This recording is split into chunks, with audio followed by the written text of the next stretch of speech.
won't say too much. V. Yeah. Everybody's channel with Ant. We're here with. What's good, world? It's VR. So, bro, how you been? How's everything been? The last time we spoke, pretty much, you was about to have your concert at a boat. And how was the concert during that time? During the weather or just in general? Just in general, like, how was the concert? And like, Oh, it was a vibe, bro. It was a vibe. Great turnout. Great energy. Yeah, bro. They actually asked me to headline my own show coming. Yeah. I'm not actually. Was I supposed to say that? Well, yeah. Fuck it. We'll keep it up. We keep. But yeah, but they actually asked me to headline my own show coming up. So I'll announce those dates soon. That's yeah. Awesome. And how did you even get to that point where you were able to perform in that? Like, who put you on? To be honest, bro, I think it's just a matter of like my name, like being, I guess, around or whatever, and like the dude that asked me to perform, he was at a show that I did in the past, and he just was fucking with me. He just seen what I was about, and the people that I brought out and the way everything turned out, it was just like he hit me and was like, yo, you want to come perform XYZ? I'm like, yeah, no doubt. People who you were performing with, right? Were they the people that you were working with, like as a team, like with your artists? Nah. The dude. So the one artist I didn't know, but my homie Zay Cinco, he's from Staten Island actually. We recently connected, and I just love his energy. I love his work ethic. Shout out to Cinco. And I was like, yo, you want to get on the bill? Like, what's up? Mm-hmm. Because the event host was like, yo, do you know any other artists that might want to perform? And I was like, of course. And I reached out to him first person that came to my mind, because he's working. I see him working. Mm-hmm. And like I said to you, before, is we're taken seriously when we're consistent. Yes. I can't bring somebody an opportunity and then that person, whoever is asking for the opportunity, and they're looking into that person like, well, what does he have to show? Yeah. Potential can only take you so far, man. You got to have results. You got to have things to show, a resume. Mm-hmm. So, yeah. So he wasn't on my team. I'm trying to show love to people, man, Yeah. You're trying to put on the people who's actually putting the work that you feel like is understanding. Of course. I mean, I'm still not in that position yet where I know I have enough leverage to do more, but I know that my intentions are to get in a position to where I can really help other people. You know what I'm saying? Other artists. And hopefully by the time, I have all of these resources, I could just kind of be like, yo. Put everyone else on. Yeah. So besides him that you met, I know like you work with a lot of the other people as well, such as Alex. I know he has his own clothing brand, 333, I believe. Oh yeah, my brother Alex BTM, man, that's family. He has a clothing line. He's just an artist, full-time artist. Create your own reality. And 333 has his thing. So yeah, he's very big on creating your own reality, and yeah, bro, check him out. He's definitely got some fire shit. AF artistry. Yeah. I seen a lot of clothing brand, like a lot of masks, the shirts that he's designing, and you were actually one of the persons who was wearing it. Do you plan on just like helping him promote it, or is that just like, you're being a friend, just showing like, both, everything. That's family. So we had a little like listening party, kind of last minute listening party kickback vibe at a hotel. Mm-hmm. I'm very low key.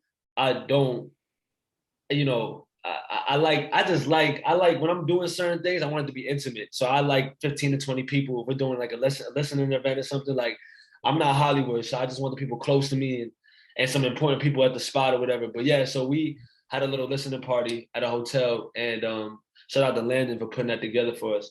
And yeah, Alex came through with his merch. We shot a video there and everything. I just represented, right?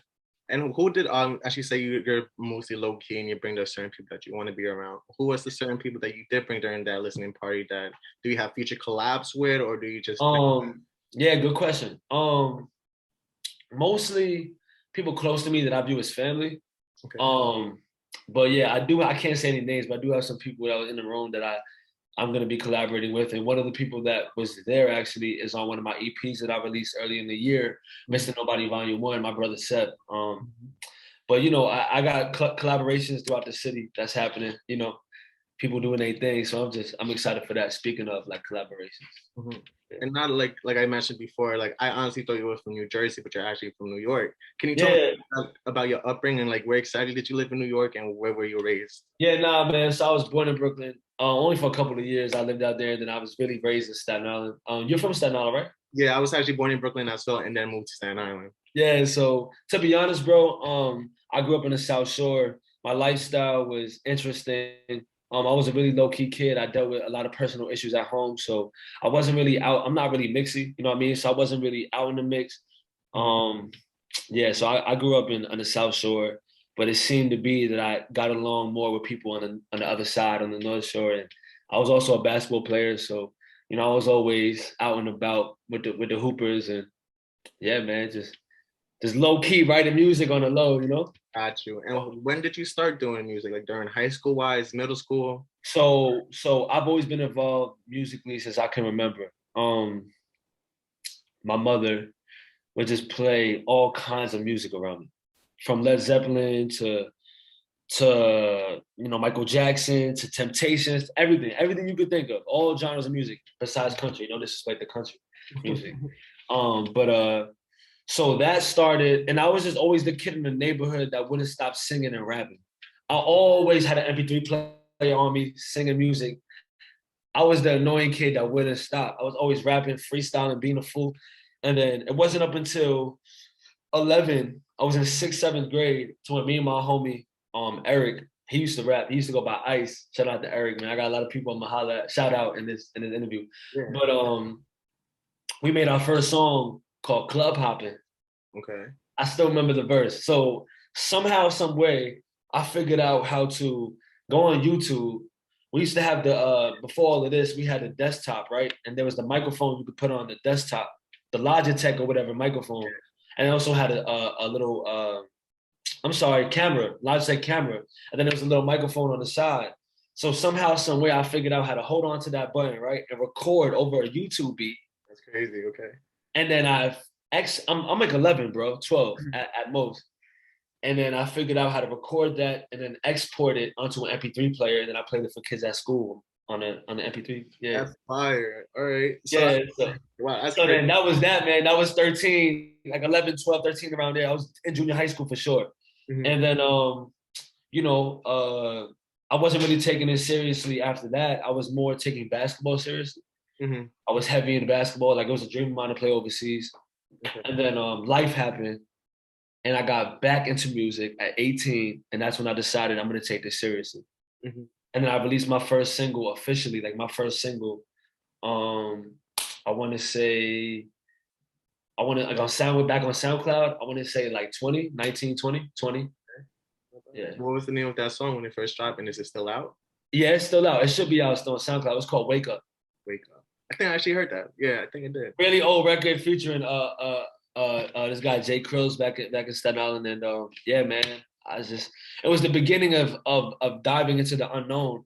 Mm-hmm. And although I say unknown because I don't know what's gonna happen for me, but I had a vision, and I knew that I was gonna be performing for people at some point. I knew that I would be progressing. I always had a vision. I always had the dream, you know. Mm-hmm.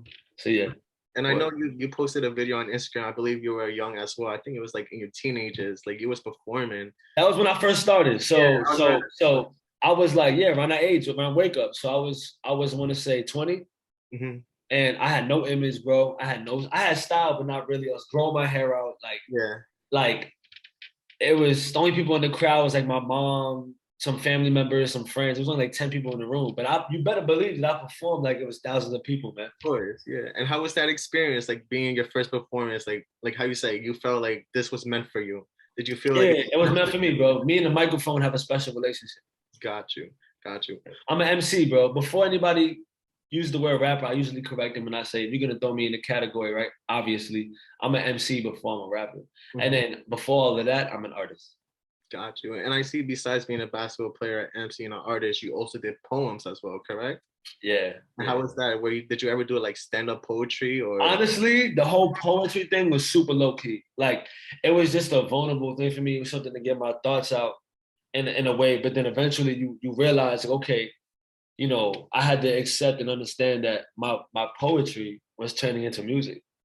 Gotcha. Just under a rap format, you know what I'm saying? Under a beat. So I could take a lot. Like if you read my lyrics on Apple Music, wherever you use, Spotify, whatever you use, You can read the lyrics without the beat out loud, and it sounds like a poem. Yeah. Most of your music and your poetry is pretty much based on what's been going on in your life during that time, or it's just things from the past that's just bringing back up. Good question. So lately, the music that I've been making has been like present time thoughts and things. But a lot of my music, is just reflecting on my past, observations, stories that I've heard from my friends. Yeah, man, it's everything, bro. It's everything. My upbringing, what motivates me, what I want in life, what my future could look like. Man, it's just using my imagination, but also making sure that everything remains authentic. Because that's what my music is, man. I would like to think it's authentic. It's real life emotions and feelings and pain and tears and happiness and the whole nine. So, yeah, man. And I could hear all you're very diverse. You could speak about either a person, you could talk, like I said, you can speak about life or anything at all in general. I heard in your your recent EP, the Unmastered, Show and Tell Unmastered, you pretty much have a song called What Would You Do? And you say you fucking with VR, I put you on. Pretty much saying like, bro, like come on, I'm VR now. Like I'm the one who's putting you on. Like you're ready to I see that you're ready to, go out there and just throw yourself out there and like you're letting people know like if it wasn't for me, you wouldn't be here in type of place that I felt like you were trying to say. Okay, no, I love hearing the interpretations of my music. So that record in particular, What Would You Do, is just the idea of like, man, like telling somebody like, I'm looking at somebody like, yo, telling you my story a little bit of like, what would you do if you was me? So, so you probably say what? And I said, I got on my grind, and I'm keeping it G. So when I say, I'll put you on and we fucking with V, it's kind of like talking to a woman, talking to whoever, like, I'll put you on and you come fuck with me. And that's in anything, anyway. I can show you something or two. Like, I read a lot of books, so I can teach you something. I can show you how to be confident. I can help you some way. I can plug you on. You need a music video, you need a video. I can plug you in with this guy right here. Photography, I got you right here. Like, so it can be universal. The term, like the phrase "I'll put you on" can be viewed from a universal standpoint, like, Of course. So, and how did that song come into play? Because I know you had one of your boys on that as well. That you did. It was like my brother Proda. Shout out to Proda and my brother Twist, Rest in Paradise. He passed 2 years ago. But that song came about back in 2019. Actually, we cooked that record up. So I like in 2019, I think we made like over 100 songs, like 6 months, 5 months. And just to give you a bag, since you brought up Show and Tell was actually cooked up in 2019. And I kind of kept it in the vault because I just followed my gut with timing, if that makes sense. And then the pandemic happened, and I just wanted to just kind of like, so much was going on at that time, my personal life too. Yeah. So when I dropped Show and Tell Unmastered, this was for me, and this was really back to my old ways back in 2019, but a more evolved self. Got you. Okay. And Show and Tell, like that's all I'm gonna do. That's all I'm gonna do moving forward. People and telling them, okay, that's good. And I know that the most recent project you did, which was one of my favorites, was Mr.Nobody. And like you said, how did the name Mr. Nobody come into play? Like, how did that come up? And like, and the vision that you was trying to like throw out there with that album. We can get real heavy, bro. This is deep. I don't know how deep you want to get, but so, okay, let me take my time with this. So Mr. Nobody Volume 1. So Mr. Nobody, that character is one of my alter egos. Mr. Nobody is kind of like, how do I put it? So VR is like, oh man, VR, like everybody knows who he is, but who's VR when he takes that cape off? Got you. Okay. So it's Mr. Nobody coming out. And it's kind of Mr. Nobody. Mr. Nobody's just a character that lives within me, who is more of the like humble, it's the reminder that it doesn't matter how successful I become financially, musically, the whole nine, I'm still a human being. I still came from the bottom. I'm still a human. I still have humility. You know what I mean? And I could be humbled at any time in this life. So Mr. Nobody is that. He's just the guy that nobody really knows. He's the guy that's to himself, not many friends. And his world is kind of like black and white, and he's a poet. And he just sits around and watches people and reads books on philosophies and drinks wine. Like, fire, okay. You know what I mean? So Mr. Nobody Volume 1, I went through a real life heartbreak, you know what I mean? And that kind of enhanced that character more, and he seemed to come out a little more at the time. So during real life events, I recorded Mr. Nobody Volume 1. And by the way, this is the first project. When I was the first project, I recorded, mixed and mastered myself for the first time. Awesome, that's great. Is this the first time you were making your beats as well too, or is No, not production. I still, when it comes to production, I still like the idea of collaborating. I still like the idea of working with other people because I want as much credit on a project as much as possible, because it's no fun if you do it yourself. I like it's necessary to learn things and do things on your own. But the idea of collaborating is magical because that's what this is. Nothing in art is original. You know what I mean? Yeah, I know what you mean. Awesome. That's dope. What was your favorite song from that little? That's tough. On Mr. Nobody Volume 1? Yeah, Mr. Nobody. I love them all. My favorite verse is Goodbye Interlude. I think that I just love the delivery, the lyrics. My favorite record on there is Crescendo, for sure. Yeah, that was mine too, bro. And I think and that was a family favorite. I don't like to use the word fans. I think that's kind of whack. Like, I'm no better than anybody. I'm no bigger than anybody. So I call them family because if you like my music and my music is personal, you connect with my music, then we have a special connection. I feel you. And you get it. You know what I mean? So. And like how you say you was going through a heartbreak, was that just you sharing your feelings towards that person? As far as when I dropped that EP? Yeah. Nah, that was me closing the chapter. Just closing the chapter. Gotcha. Yeah, that was me giving myself closure and closing the chapter, if you will, no pun intended.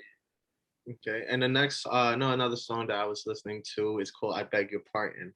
My favorite songs too that I like them. How did that beat come into play in the lyrics? Like, do you usually find your beats online? Do you have someone that most of the time the beats are sent to me, but I Beg Your Pardon was actually something I came across years ago. And I just reached out to the homie that cooked the beat up, and we worked some out, and yeah, man, we shot a video for that and everything. And how was that music video for that? Like, how did that come playing that vision? Was that fire? It was super like spontaneous. It was in the moment, if you will, like how we cooked up the video. Shout out to my brother Ezra. Ezra is an up and coming videographer, making a lot of noise, working with a lot of big names. He family, so he came through. We cooked it up and we made it happen. We kind of took the reference of Joker from Batman when he was hanging out the window of the car. Yeah, we kind of reenacted that a little bit for that video, for that scene in particular. Yeah. That's awesome. And I know how you said the last song that you did was to close the chapter. What about this song I Want You Around? Like, I know that seemed like it was like you said I Want You Around? Yeah, that's the second song that we're gonna talk about right now. Yeah. Oh, for the Snow Allegra sample. Yeah. All right, so yeah, good. Yeah, so that's actually in my catalog. That's actually one of the most favorite records, which is beautiful because that was something that was a poem, and that was actually a poem, and we turned that into a song. So I do remixes and I make it my own, so I call it a VMix. Got you. So I Want You Around was just a VMix, and we got it on streaming platforms, and it got mad love, man. I'm really grateful for that, bro. I'm really grateful for that record. We should have shot a video for that, but yeah. I feel like it's not too late to shoot a video. You know what I mean? Content is content, bro. But yeah, I Want You Around is a beautiful record, man. I like that. And my other favorite song was Tipsy. It wasn't not like a bag music. Like, it wasn't not bag, sorry. Like sad music. It wasn't like, anything like personal. I felt like that was more like a party anthem song. Like, you're just it's a good. So yeah. So man, like when I studied the craft, man, and I take this very seriously. So I like to showcase my ability to be as versatile as possible. You throw me on any record, whether that's with Kendrick, whether that's with Taylor Swift, whether that's with Fabio, I'm gonna body everything. Yeah, you could adapt to it. I'm comfortable wherever I go. The reason why Drake is Drake because of his ability to adapt with any artist. So Tipsy was to showcase like, hey bro, look what I could do. Because even if you listen to the verse, it's still personal. It still make you think, but the hook is very simple. I've been riding through the city, couple bad bitches ride with me, drinking my cup and I'm sipping, I'm tipsy. You know what I mean? So yeah. My favorite verse from that song, honestly, is like how to put in that work, how to cut off bad habits. If it wasn't for the struggle, I wouldn't have been focused. Like Uh-huh. that, I was able to relate to that because I'm like, yo, bro, like everyone has bad habits. The moment you put something down, you're back to focus. You're back on go. Like for me, Yeah. honestly, it's smoking. Like I love to smoke, but the moment I know I need to focus, I put that down and I'm straight. You know, straight there. I know what to do and what to actually do. Yeah. Yeah. What's going on during that time that you felt like you had bad habits going on, or like, yeah, what came out? So yeah, man. So when I look back, go back to the question that you asked earlier. When I look back on my life, I spent a lot of years running away from my problems. Spent a lot of years running away from who I was supposed to be. You know what I'm saying? My upbringing was interesting. You know, I've had a lot of real life shit happen to me, outside of me and within me. You know, so I suffer I suffered from depression for a really long time, super long time, and to the point where honestly, right, I couldn't see tomorrow. You know what I mean? Mhm. Like I was just not like I just didn't want to be like alive anymore. It was so severe for me. You know what I mean? Mhm. So I look at that part of my life, and then I look at when I started changing my habits. I Mhm. started reading mad books. I started just drinking only water, cooking my own meals, meal prep. I just started doing all of these things that created discipline and good habits. Mhm. And I watched everything within me change to a more positive way of thinking, focus, positive. Like I said, positive. And you anything you thinking, bro, like everything started changing around me. And it wasn't until I changed within here was when everything outside of me was gonna change. Got you. And what, if you don't mind me asking, what were you going through with depression? Because like how you said, like I feel like your escape from depression was literally poems and music and everything. Like you were able to share. But like, Yo, yeah, nah, I know what you're saying. So man, like, um, how do I put it, man? So your question was what again? I'm sorry. That yeah, like what led you to become depressed? Like what oh, age? what brought that? Okay, yeah, my bad. Unhealthy environments. The household that I grew up in, just unfortunately, my family wasn't close. I didn't have a relationship with my father. He wasn't really around emotionally. Mhm. Even physically, we had no relationship. So it was just things that I was missing as a young man coming up that caught up to me when I needed to apply it as a man. Mhm. You know what I mean? So in high school, I was running away from my problems. I was sleeping on couches. I was couch surfing. I was here and there. So it was an unhealthy lifestyle and things. And then I was keeping it all in. I wasn't really talking about it. I wasn't really doing anything about it.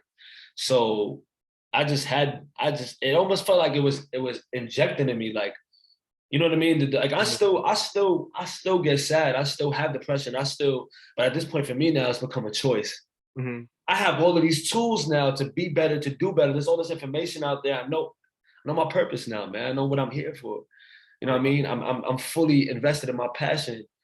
We're gonna have bad days. Mhm. We're gonna have sad days. Real life happens. It's inevitable. But it's a matter of just staying, like we said earlier, adjusting to it. And just stuck in it out, bro. Can't quit, man. Yo, I like. Can't quit. You know, you quit when you stop trying. Yeah.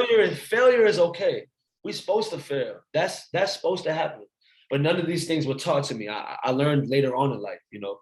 Mhm. So it wasn't until I started learning those things. Before I started learning all these things, I was down and out, man. Like I was not okay. I was making excuses. I wasn't doing anything positive for myself. I was running away.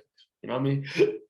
And what were you able to do to feel like you were able to get the help? You just, figured out yourself and just got into books, or did you try taking therapy or anything like that? Nah. Therapy was never even a conversation at the time. Like, and people brought it up around me, like family members, but nobody actually took the initiative to take me. I was young.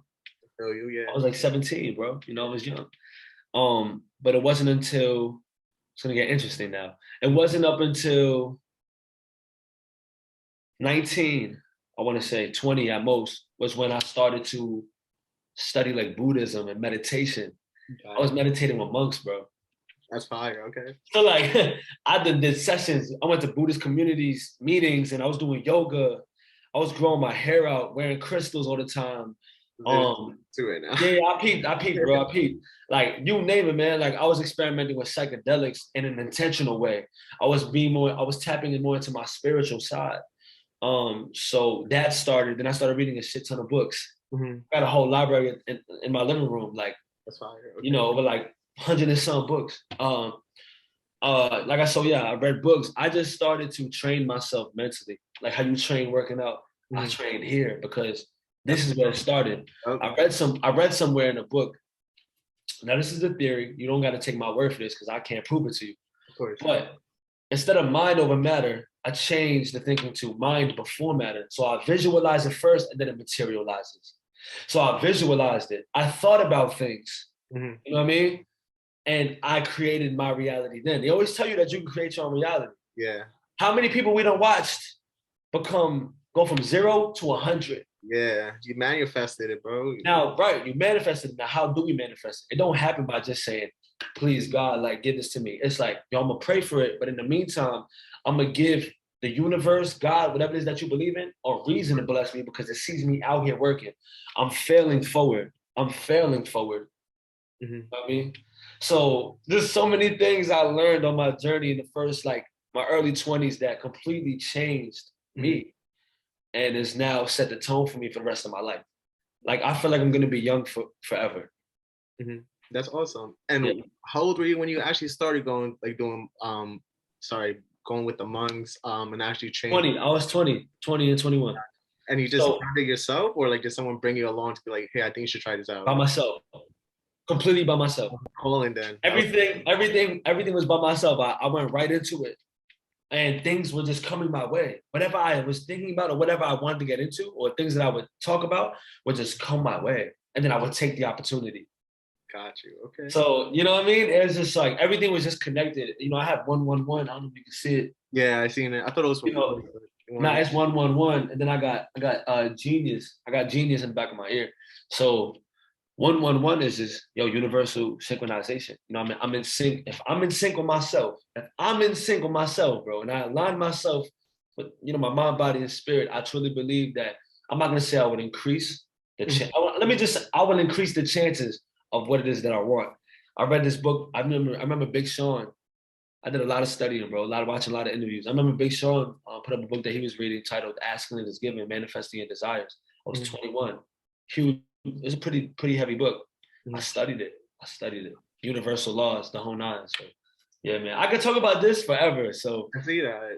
Yeah. That's another conversation I want to have in person because I have questions myself that I would love to learn about that type of stuff. Oh man, we could talk for a long time, bro, over a glass of wine, whatever, We so down. But I could see like Big Sean was one of your like main persons that influenced you. Like what artists has influenced you to shape your music? Yeah, for sure. So Big Sean definitely kind of like he was just somebody that not introduced me because I was really looking for it, but he was somebody that I've seen as far as rappers go. I'm like, oh, he's in tune. Yeah. I see what he's reading. I see what he's talking about. But my biggest influence that changed my whole style of writing once I heard the mixtape was J. Cole. I know every J. Cole song, every lyric. I've seen him live like 6 times, bro. I waited online for the Dollar in the Dream tour. That's fire. J. Cole, bro. He's one of the biggest influences of me. Like, a lot of people be like, yo, you sound like J. Cole a little bit. And it's not because I was trying to sound like him. I just took in so much of his influence that it just came about, his ability to be able to make a record and also talk about some deep shit. So I love, bro, huge J. Cole, man. I studied the Drakes. I studied the Kendricks, Mac Miller. I love, of course, Kanye West. So yeah, man, that's just to name a few. But yeah, so J. Cole definitely the biggest one though. I gotta be honest. Like if I could sign to a label, I mean, I know it's all about benefits, etc. But Dreamville would be popping. That'd be fine. It would be cool. I could actually see fit with that, to be honest. Yeah, I think I'd be a great fit for Dreamville. So Cole, holla at me, bro. We're gonna manifest that to the world and see what we could do with that.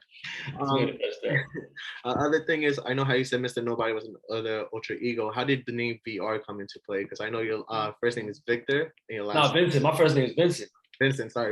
It's all good, bro. It's all good. So my name is actually Vincent Raymond. So I couldn't come up with a cool name like philosopher or some crazy or something, whatever it was gonna be. So I went with VR since I was like 13, 12. Got you. And did you ever think of changing it, or you just giving yourself like alter egos type? Nah, give myself alter egos. The closest thing to changing was gonna be Vinny Ray, but it sounded too, I don't know. VR just flows well, and believe it or not, I've been VR before virtual reality was a thing. Okay.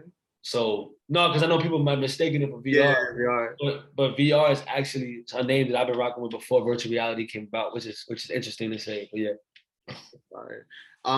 Do you have any other work coming up, like any more music videos, any more projects coming? Everything. We're gonna I'm actually about to launch a new website. We have merch coming. Because I have a company, Goldor Records, and that's something that we're slowly building on, and that's gonna be its own entity. Where, like I said earlier about having resources to help others, I think instead of VR doing that, Goldor Records is gonna do that. So my slogan for Goldor Records is "What's your genius?" Got you. That's fire. What's your genius? What's your genius? I believe we all have that, but it's just like myself. I had to teach myself these things to tap into my genius and have believe me. Like this is all me. You know what I mean? Yeah. Nobody held my hand. I didn't get a handout. I didn't get a cosign. I just worked my fucking ass So off. I know how you mentioned right now how you working on a recording company. What's the name of it and exactly like who do you have on board on that and like what do you plan Okay, on? so nah, definitely. So I did a little wardrobe change. All I did was change my hat. I wear. See this? All right, so Goldor Records, man, is basically a company. The records kind of could confuse people a little bit, thinking it's a label, but it's really a company. It's in the works, but it's intended to become something big, as big as possible. And in the long run, we would like to. It's just me as the artist, but I have people behind it that contribute to the vision. VR and Goldor Records are hand in hand, they're connected. But yeah, what is your genius? Is the like the question that we ask, what's your genius? And I believe we all have an incredible talent or superpower, if you will. It's just a lot of people aren't going to be able to.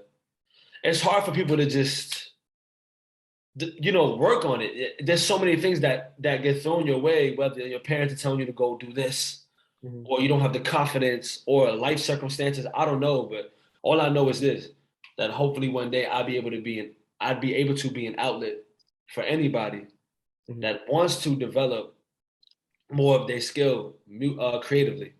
You know what I'm saying? So I just wanted to be like a creative agency almost. That's fine. And hopefully have artists under it, photographers under it. Just be able to provide resources, man, for people and change the world one person at a time.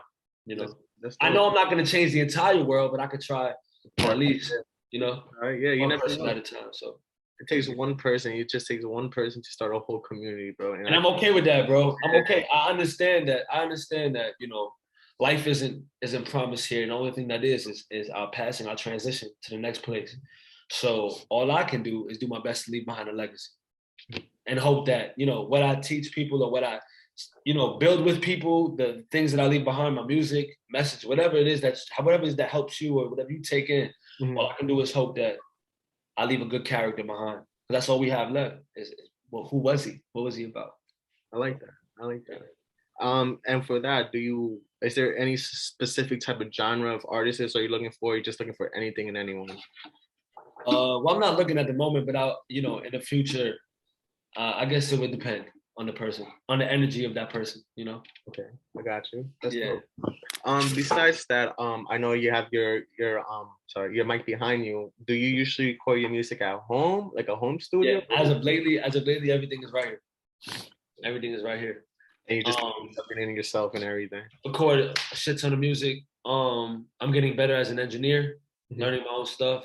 But if I ever need, my recordings here, mix and master, I have people.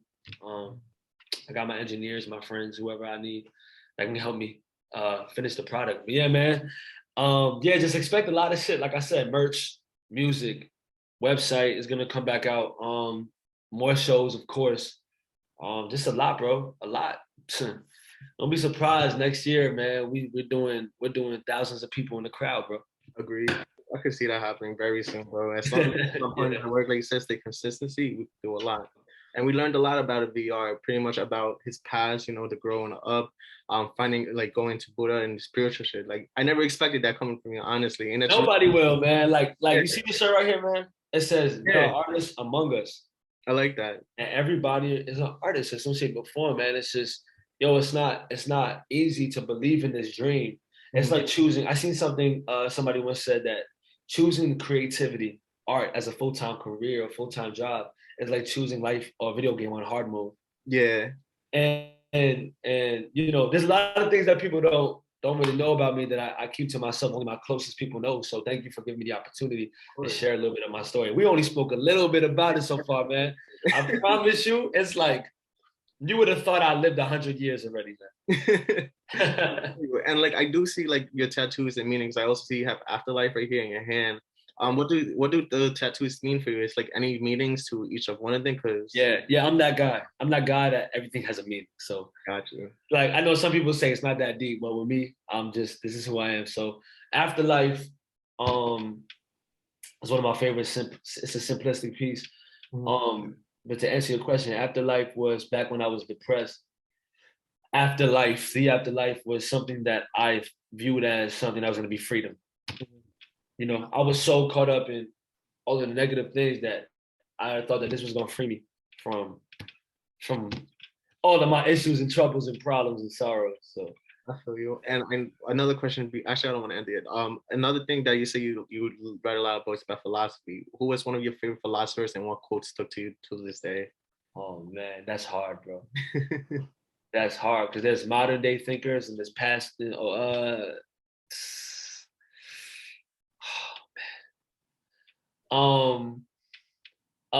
wouldn't. I can't tell you his name, but I can tell you what was said. Mm-hmm. A man's mental conversation attracts his life. Okay, I like that. Okay, I can see that. I see that. That's dope. One of my favorite quotes, one of my favorite philosophers was Aristotle. And my favorite Aristotle. Yep. Bro, my favorite quote, I even have it tatted myself, like how you say you put things on your skin. Mine, I put on no great mind has ever existed without a touch of madness. That was always my favorite thing. Like no free mind has ever existed without touching madness. Mm-hmm. And that's beautiful because madness exists here. I'm a mad individual, but I'm free. Mm-hmm. The pain that I've experienced, the depression, everything that I've experienced at a younger age and understanding it freed me from conformity, freed me from being a follower, and freed me from being a slave to my own mind. Mm-hmm. We still have trouble here and there, but mental health is so important for these reasons. And we could talk about that part 2. We could do a part 2, bro. That's cool with me. Yeah, right now we're in Men's Mental Health Awareness Month as well. I honestly, right now, I work as a case manager, and I'm actually in school doing social services. I love it, bro. I love it so much. Yeah, bro. That's what made me like actually start doing interviews for this. Cause like I actually want to know behind the artists and like who they are too. Cause like it's not easy just to hear their music and that's like you don't know exactly what went through it and like. We all have a story, man. We all have a story. Even the ones that, even if you listen to some music and it feels like they're not saying anything, we're always saying something. It always comes from something. We are all a product of our self-reflection. Of course, and you gotta read between the lines to actually gravitate and actually. Yeah. We always tend to judge a book by its cover, but there's so much in that book, bro. There's so much to read. Agreed. You know what I mean? There's so many pages, layers to us. So I salute you for doing what you do, man. It's a beautiful thing, working with kids or whoever, Man, we all just need a hug, bro. This life is crazy, man. So mental health is so important, bro. That's why I want to do for people. That's why when I make this music that I make, I want you to think. Like when I give you certain records, you know what I mean? I want you to think. I hope that it can, what did Tupac say, man? It can spark the mind, and create thinkers. And I would hope that, I want to give you the chills, man. If my music gives you the chills, if you feel what I'm saying, you get the chills, you feel what I'm saying. Like, yeah. So it's important, bro. Like, I can't settle for less now, man. I'm all the way here, bro. And so when I'm on those stages, I'm performing, I'm having fun. I love it. I love performing, bro. I love every second of it. Mm-hmm. But in between my sets, I talk to people. At the end of my sets, I do an acapella. Mm-hmm. Just want people to feel me, man. I like that. That's dope, bro. I can't wait to see one of your shows. Honestly, the next show. Yeah, come to a show, man. Come to a show, bro. I have to, because like I saw it, bro, and it was like a movie, bro. You had the whole thing packed out. Everyone's bumping to you, picking pictures. Oh, another thing I wanted to ask about you was your pictures, because like, bro, you take some good pictures. Like you have like good album covers and everything too. Man, I'm grateful. I'm super duper grateful. Shout out to Eli first and foremost, because Eli has been my brother since 2019. He came to my show. I did a show at Pianos in New York, in Manhattan. And he came to support, and from there, our relationship just developed. It was like just watering flowers and watching the trees grow. and he's been my guy since. He shot a lot of artwork. What else? What else? Who else? I got new people on my team, like a homie of mine, Colin, Danye. Um, just people that help me bring this imagery to fruition, to life. You know what I mean? And yeah, so these guys I'm super grateful for, and we have a lot of dope shit we're working on. Yeah, bro. Yeah, those are my guys, man. Awesome. Is there anyone else you would like to shout out before we close this? Any like clothing brands, any more producers, artists, anything? Could be anyone. Man, there's so many people. So I don't want to take too much of the time, but I gotta start with my people, people that I love, my family, my team. My team is my family. I love them, bro. I'm gonna start with if I forget your names, bro, please nobody come at me crazy. So you got my brother Eric, Danye, of course. Like I said, Colin, Eli, of course, Seth, my brother Alex. Alex is, the artist.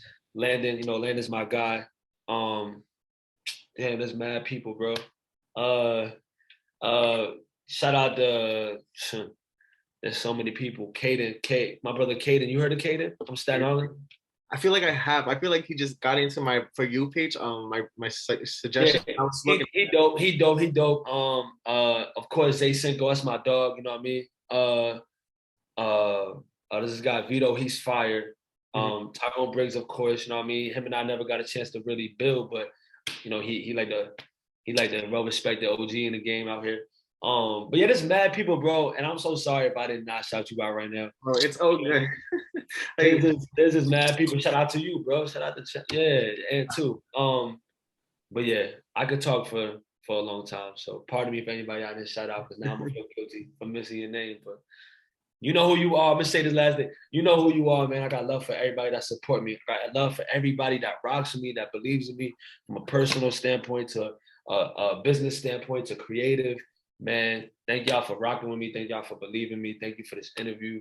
Thank you for the love, man. Just let's keep giving each other good energy, bro. Please. Of course. And so where can we find you? Your Instagram, Snapchat, Apple Music, Spotify? What is your... Yeah, so on all social media platforms, you can find me as It's VR, ITSVR, very simple. And on all streaming platforms, VR period. It's VR period. That's really what it's supposed to look like. So it's VR period. And you can find me on all streaming platforms like that. Awesome. Hey, come to a show, cop some merch. Come say what's up to me. Be outside. You have your merch ready, bro. Let me know. I'm down to cop it. I'm even down to put it behind my podcast and everything. Like even with Alex or whoever whoever you would like feel like I could meet and everything. I'm down to meet anybody and everyone and just give people a platform, like you said. Yeah. Oh yeah. And my bad. Shout out to Kid Lee. He from Jersey. He up and coming, man. He about to get on his shit too. So yeah, my bad. Shout out to everybody, bro. Salute y'all, man. Right now, so it's cool. We'll see who we can meet together, and let's put each other on. Who we never know who we can meet and relate with too after. So you never know where this is gonna take you, bro. You never know where this is gonna take us, bro. All I can say to you, man, because I want to tell you something personal now, is like, yo, life's gonna throw curveballs at you at any given time, but be prepared. And when I say prepared, be prepared mentally. Things are always gonna happen, bro. Keep believing in yourself. Keep loving yourself. Keep doing the things outside of this creative stuff. Keep doing the things that's going to build your personal self up. Because when you go into this whole game that we have here, man, it's crazy. There's fakes, there's reals, there's the whole nine. But keep loving yourself in the process, bro. Keep good energy around you, because that's what's going to help. Facts. I could agree with that. What you consume, you are what you read, you are what you do. I don't have a TV in my crib, man. So I'm always focused on the things that matter, just what happens. But yo, bro, keep loving yourself, man. If you have to look in the mirror and tell yourself that you love yourself, bro, like keep doing that, man. Because I know what it's like, you know what I mean, to not love myself. I know what it's like to be sad and lonely. I know what it's like to be hurt. So, bro, I believe in you, you know what I mean? I want to tell you that. I don't know if this is being recorded still, but I want to say it to you live. Like, I believe in you, bro. I believe in what you do. The same reason why I'm here talking to you now is because I appreciate what you do and I believe in what you do. So keep continuing to be yourself, man. Don't change for anybody but yourself. When you change, make sure it's positive. And last thing I'm gonna say is when you make your decisions, there's consequences and there's rewards to our choices. Agreed. Yeah. When you choose what you want that to be. Thank you, bro. Bro, I needed to hear that. You don't understand. There's a lot going on, but bro, this whole interview just synced into my head. Like, damn, bro. Like, I needed this. Listen, and you're gonna spend time alone, bro. A wise man once taught me elevation takes separation. You know what I mean? So it's okay to be by yourself, because when you spend time by yourself, when you understand who you are, fam, it wasn't until I understood myself and then I understood the universe and everything around me. You get it? I like that. Yeah. Keep working on you, bro. Keep opening up. The unknown is not scary. The unknown is just dark because we never put our light there yet. Picture yourself with the torch. You're going into the unknown. You're going into the unknown places. But it's cool. Let that light be a guide, fam. Your mind is the driver. Your body is the vehicle. Take care of both, man. You hear me? I feel you, bro. Damn, bro. That's literally gonna stay in my head all. Was that recorded? Did we get that recorded? That's recorded. That's promo. That's promo. Bro. We use that for promo, man. Facts, bro. This shit, damn, bro. You really just woke me the fuck up. Damn. Yeah, man. That's what this is for, bro. That's what this conversations are for. Like I said, there are artists among all of us. It's your boy V. You rocking with my boy M, man. Thank you for having me. And if you're not tuned in, you better tune in now, bitch. Right, bro. Thank you, VR, for pulling up again. And bro, I hope we can meet in person and actually do something crazy. I know there's something that's gonna be big, and we're both gonna be on some shit. Let's make it happen, man. When I have my podcast, I'm gonna have you over too, man. Say less. I'm down for that. All right, bro. Be safe. Once again, thank you for speaking with me. Be safe. If you ever need anything, let me know. If you want me to promote anything, just let me know as well. Just send it to me. I'll post that all over the place. Appreciate you, bro. It's always love. All right, world. It's your boy V. We rocking out, man. Love.